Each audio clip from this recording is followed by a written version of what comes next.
राज्यातील सर्व पात्र बहिणींच्या खात्यामध्ये 4,500 भरपूर अपडेट तुम्हाला सांगण्यात आला.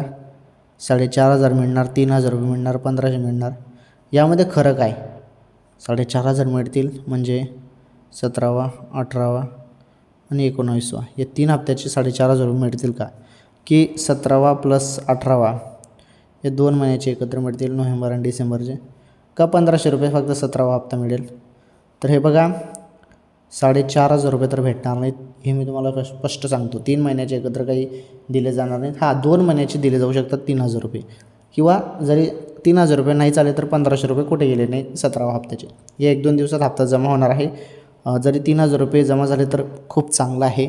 2 महिन्याचे 17वा आणि 18वा हप्ता लाडक्या बहिणीच्या खात्यामध्ये जमा होऊन जाईल. ठीक आहे, फार दमदार महत्त्वाची अपडेट होती.